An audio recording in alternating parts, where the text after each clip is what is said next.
Hello friends, good afternoon all. My name is Vinod Ram Kaushal and you are watching Physics Learning Platform.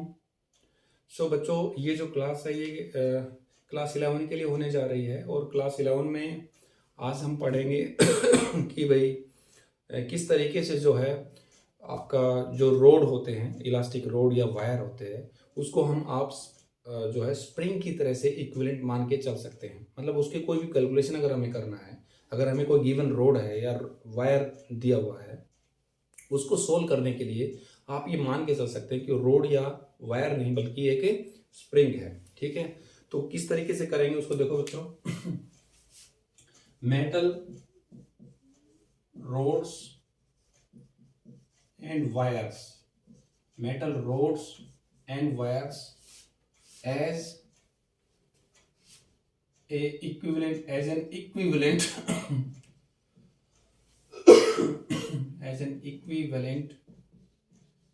spring, metal wire and rod as an equivalent spring। मतलब wire और road को हम spring की तरह से compare करके चल सकते हैं और हमारे क्वेश्चन को आसान कर सकते हैं।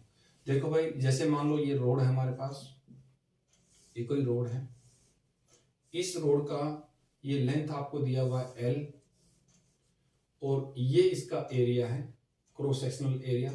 इस पे यहाँ पे किसी ने कोई फोर्स लगा रखा है F, और F फोर्स लगाने से मान लो उसमें कुछ स्ट्रेन आ गया, कुछ डिफ्लेक्शन आ गया, कुछ इलोंगेशन आ गया, है ना। इसको आपने X बोल दिया। ठीक है, L लेंथ थी, X से खींच गया F लगाने से। ठीक है, तो कह रहे हैं इसको आप ऐसे मान सकते हो। कैसे मान सकते हैं कि भाई इसको एक स्प्रिंग की तरह से मान लो कि ये एक स्प्रिंग जैसी ही चीज है, और स्प्रिंग जैसी चीज है, यहाँ पर ये फोर्स लगा था और ये इतना जो है ये भी इलोंगेट कर गया। ठीक है, ये इसकी ओरिजिनल लेंथ थी। ठीक हो गया।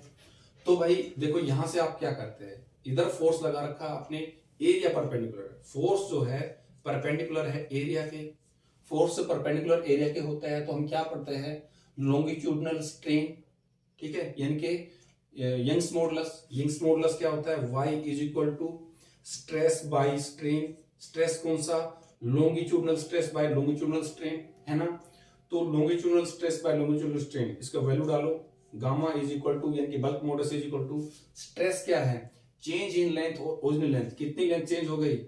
पहले तो स्ट्रेस डाला ना बच्चों ऊपर, पहले स्ट्रेस क्या होता है, फोर्स अपॉन एरिया। फोर्स क्या है, एफ लगा रखा है। आप कहोगे सर आपने तो डेफिनेशन में बताया था रेस्टोरिंग फोर्स, तो रेस्टोरिंग फोर्स ले लो भाई, वो भी तो एफ के बराबर ही है विद इन इलास्टिक लिमिट, अभी टूटा नहीं है। ठीक है, तो एफ फोर्स अपॉन एरिया लिख दूं, सिग्मा की जगह लिख दिया, ये सिग्मा की जगह डाल दिया बटे में इसको ऐसे लिख लो, ऊपर स्ट्रेस नीचे स्ट्रेन। लॉन्गिट्यूडनल स्ट्रेन क्या होता है, चेंज इन लेंथ x बटा ओरिजिनल लेंथ, ओरिजिनल लेंथ क्या है L, वो नीचे L करूंगा, चलो नीचे L लिख लो, तो y क्या आ जाता है F बाई A और ऊपर जाकर के L बाई x आ जाता है ना बच्चों। तो यहां से अगर मैं F की वैल्यू निकालूं, यहां से F निकालूं, मतलब राइट हैंड साइड में केवल F को छोड़ूं, बाकी चीजें दूसरी तरफ ले जाऊं, तो क्या हो जाएगा, F is equal to Y A X बटे में, F is equal to Y A X बटे में L हो जाता है। तो बच्चों ये F का वैल्यू मैंने निकाल दिया in terms of Young's modulus, area of the cross sectional area of the rod, X मतलब इलोंगेशन और ओरिजिनल लेंथ। ठीक है, ये मैंने F निकाल दिया, इनकी टर्म्स में निकाल दिया। अब यहाँ पे क्या होगा देखो, अगर आप ऐसे खींचते हो तो स्प्रिंग इस तरफ स्प्रिंग फोर्स लगाता है Fr। ठीक है, स्प्रिंग के केस में हम क्या लिखते थे, F equal to KX, F is equal to KX minus KX करते थे। चलो माइनस कर लो, माइनस इसलिए कि अपोजिट डायरेक्शन में लग रहा है, आप इधर खींचते तो स्प्रिंग उधर फोर्स लगाता है, तो F इक्वल टू KX बच्चों। ठीक है, माइनस तो केवल डायरेक्शन के लिए है। तो यहाँ पर देखो, एक तो बच्चों ये फोर्स आ गया F इक्वल टू KX, एक ये आया है। इन दोनों को अगर आप कंपेयर करते हो, भाई आपने मान लिया कि आप रोड को स्प्रिंग की तरह से ट्रीट करोगे, तो ये इक्वेशन दोनों की देखो, तो यहाँ पर K है, तो X के साथ जो चीज है देखो, इधर F इधर F, यहाँ X यहाँ X, तो ये चीज K हो गई, स्प्रिंग कांस्टेंट हो गया, तो K की वैल्यू आ जाती है वाई ए बाई एल। मतलब आपको जो भी वायर या रोड गिवन है मेटल की, आप उसको एक स्प्रिंग मान लोगे, उस स्प्रिंग का स्प्रिंग कांस्टेंट YA/L मान लो, where Y is the Young's modulus, A is the area, L is the length. ठीक है बच्चों, अब हम इसका एक एप्लीकेशन देखने जा रहे हैं।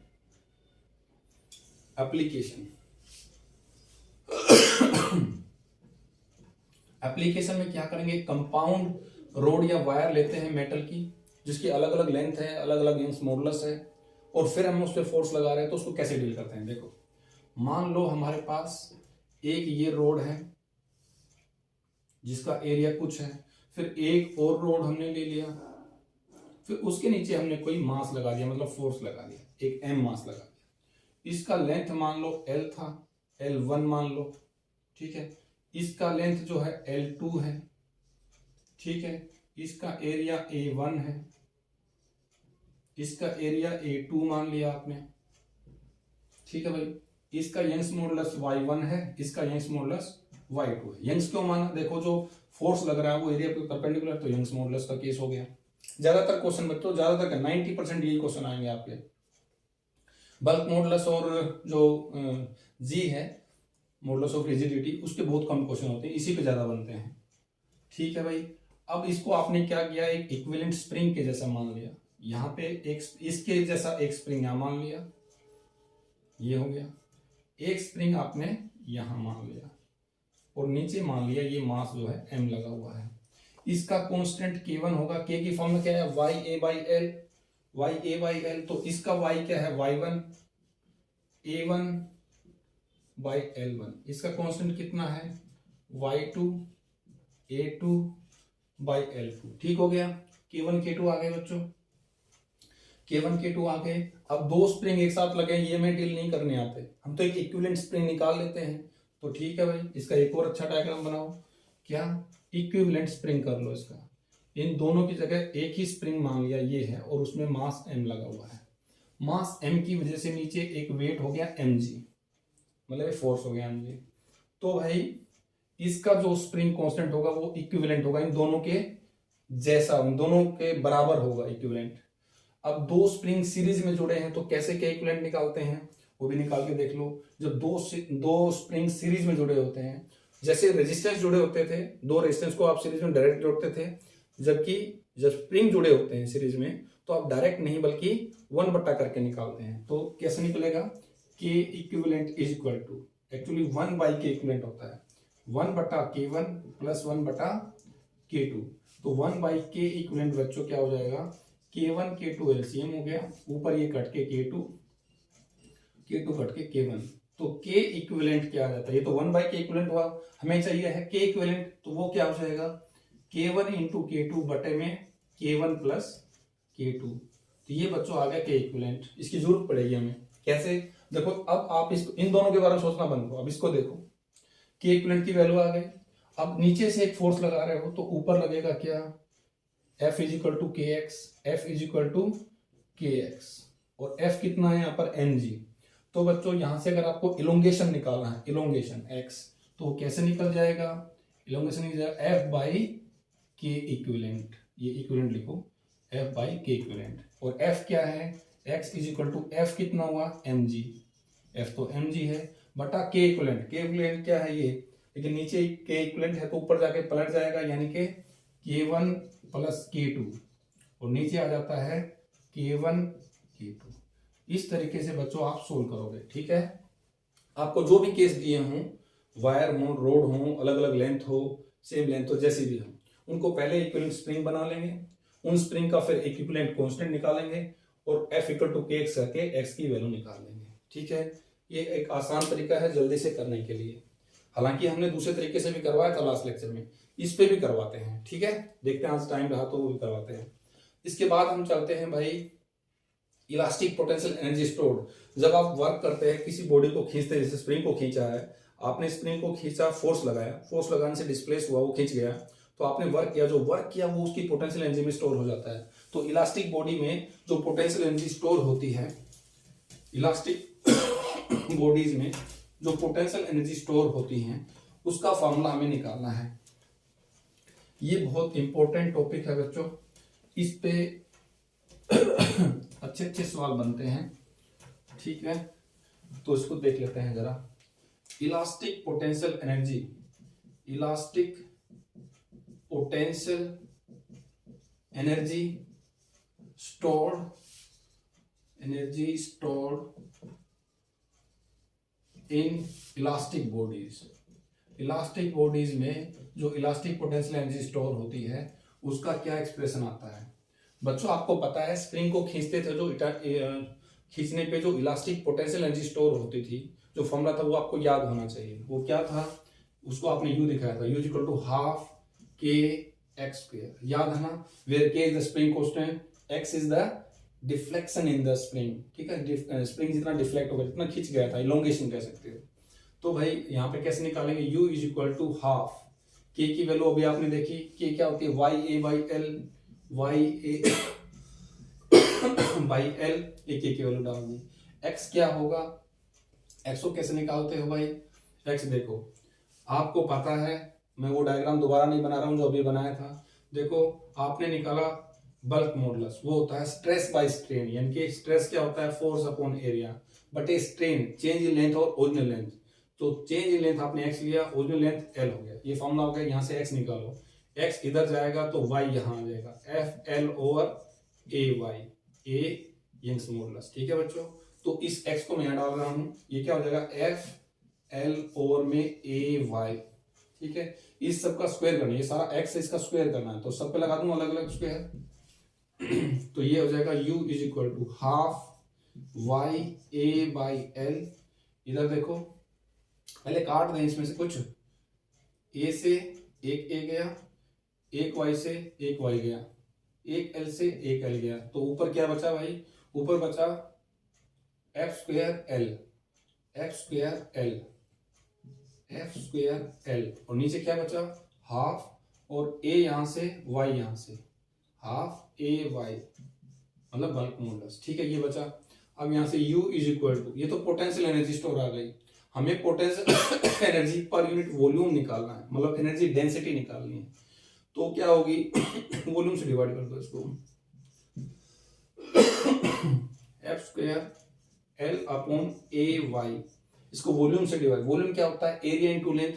देखो अगर ये आपकी रोड है तो ये इसका एरिया है, ये इसकी लेंथ है, यही तो वॉल्यूम होगा, एरिया इनटू लेंथ। तो एरिया इनटू लेंथ से डिवाइड कर दें, ए एल से डिवाइड कर दिया, ये वॉल्यूम हो गया, है ना? वॉल्यूम हो गया तो क्या हो जाता है? Energy, energy per unit volume का फॉर्मूला आ गया आपके पास, हाफ ए स्क्वायर कर देता हूं, F square by A square.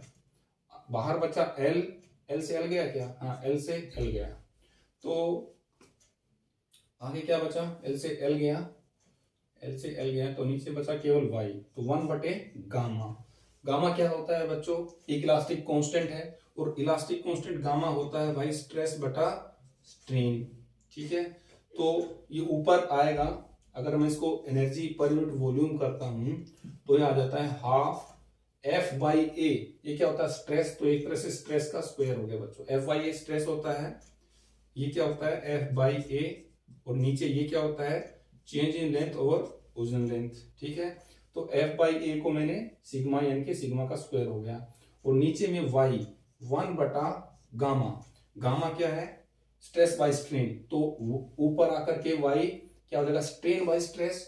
तो एनर्जी पर यूनिट वॉल्यूम ये हो जाता है हाफ सिग्मा स्क्वायर, और यहां जाएगा स्ट्रेन बटा स्ट्रेस। एक स्ट्रेस से एक स्ट्रेस गया, तो बच्चों क्या आ जाता है? Energy per unit volume, energy per unit volume आ गया आपका is equal to half, half एक सिग्मा ऊपर बचा, यानी कि स्ट्रेस लिख दो सिग्मा को, एक सिग्मा ऊपर बचा स्ट्रेस, और strain half stress into strain.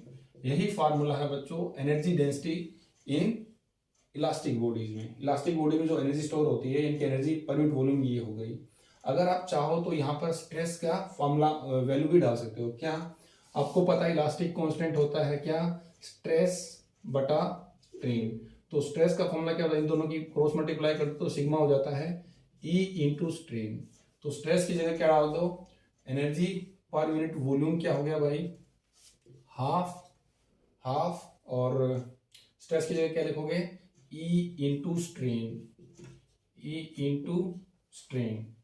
Stress की जगह देखो, स्ट्रेस इंटू स्ट्रेन आना चाहिए था ना बच्चों, हाफ ये स्ट्रेस है, ये स्ट्रेन है, यहाँ पे स्ट्रेन लिखो, STRAIN strain.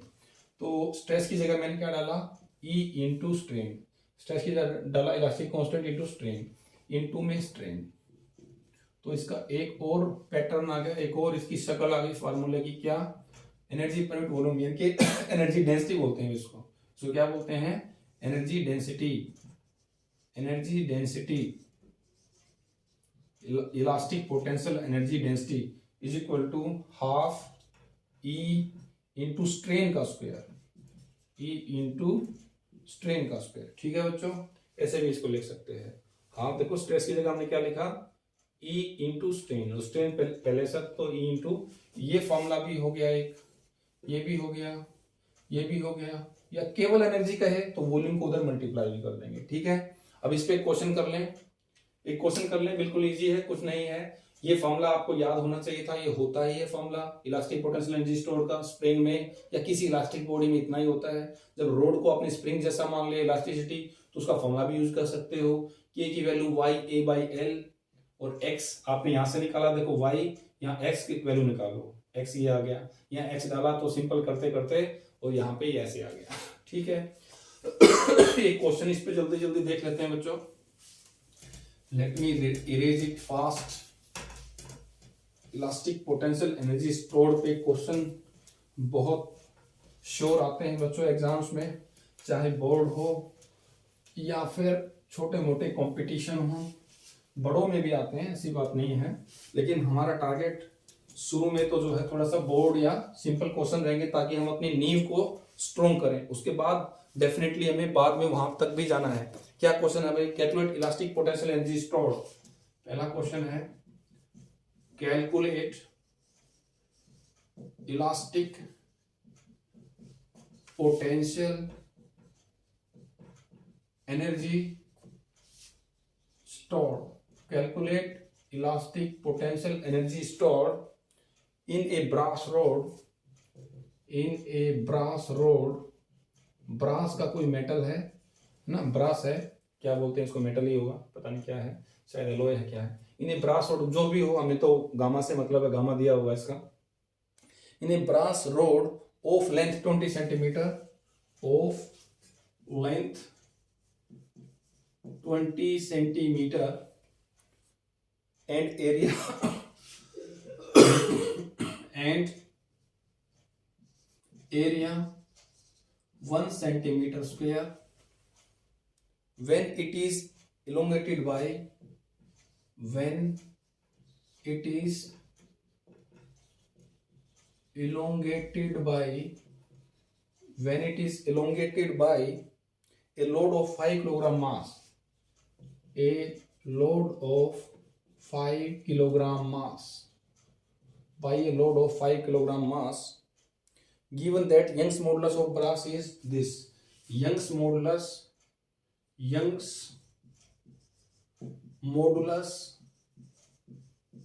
of brass is 10 to power 11 Newton पर मीटर स्क्वायर। ये सब दे रखा है बच्चों, तो आपको इसको सोल्व करना है, चाहो तो ट्राई कर लो।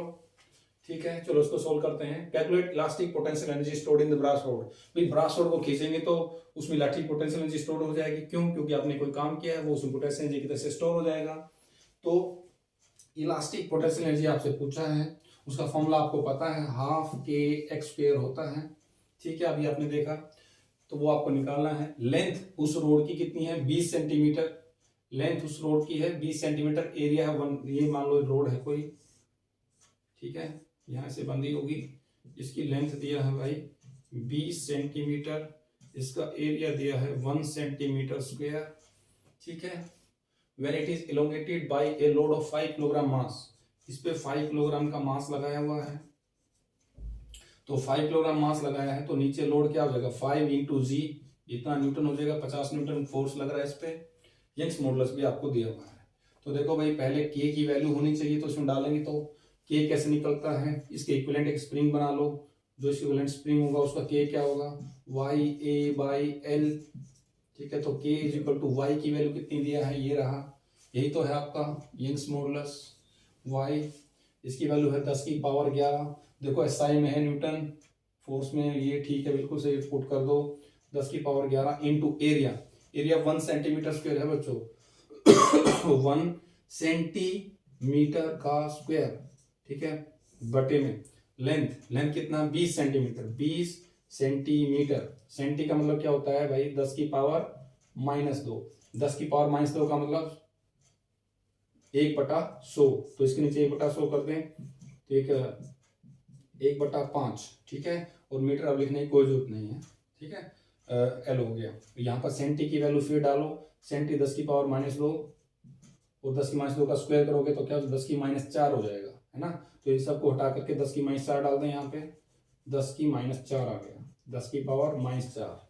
तो k इज इक्वल टू क्या आ गया ये 1/5 बजा के 5 हो जाएगा, 5 इंटू 11 में से 4 गया 7, 10 की पावर 7। और k की वैल्यू क्या होती है, k की यूनिट क्या होती है, f is equal to kx होता है ना।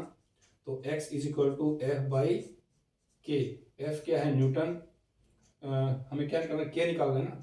तो k क्या हो जाएगा बच्चों, k हो जाएगा f बाई x। f क्या है न्यूटन, f क्या है मीटर, न्यूटन पर मीटर। तो ये आ जाएगा न्यूटन पर मीटर, k की वैल्यू आ गई। तो इसमें k तो डाल देंगे, x कैसे आए, x क्या होता है, f इक्वल टू के एक्स, फॉर्मूला पता है आपको। तो यहाँ से x निकाल लो, x क्या हो जाएगा, x is equal to f by K, f by K. f आपके पास है बिल्कुल 50 न्यूटन, k कितना है ये निकाल लिया हमने, 5 इंटू 10 की पावर 7। तो ये क्या हो जाएगा 10 इनके 10 इंटू 10 की पावर -7, x है तो मीटर में आएगा, ठीक है।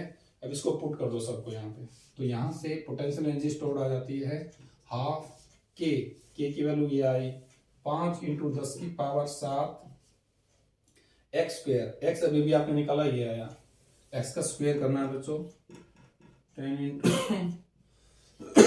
इस सारे का स्क्वायर करना है, हाफ के एक्स स्क्वायर, ये किया आ गया हाफ इंटू एक्स का स्क्वायर। तो u is equal to half into 5 10 जा 50 इंटू 7 और 7 14 हो जाएंगे, -14 और +7, तो -7 10 की पावर -7 आ गया, उसका स्क्वायर भी कर दिया और इसके साथ हिसाब भी कर दिया इसका। और 5 से हमने इसको मल्टीप्लाई भी किया था, क्या ये 50 हो गया था, और 7 7 14 में से 7 गए 7, ठीक हुए, 1/2 नीचे है, बस खत्म खेल। u इज इक्वल टू इसकी पावर आ जाएगी ये 25, तो 25 इंटू 10 की पावर -7 जूल। तो इस तरीके से बच्चों इनको सोल्व करेंगे, ठीक है। तो आज मेरे हिसाब से जो है मैकेनिकल प्रॉपर्टीज ऑफ सॉलिड बच्चों यहाँ खत्म होता है। आगे हम कल से शुरू करेंगे मैकेनिकल प्रॉपर्टीज ऑफ फ्लूइड्स, मतलब जिसमें हम लिक्विड और गैसेस की बात करेंगे। तो बच्चों मेरा आपसे यही सजेशन है कि आपको जो अब तक पढ़ाया गया है उसको जरूरत पड़े तो 1-2 बार वीडियो दोबारा देखो, और वीडियो देखने के बाद रुकना नहीं है, फिर किताब में खुद स्टडी करना है, और खुद स्टडी करने के बाद क्वेश्चंस को करिए। मैंने तो 1 2 3 ही क्वेश्चन करा रहा हूँ, आप अपने से जितने करेंगे उतने बढ़िया रहेगा। ओके बच्चों, बाय बाय।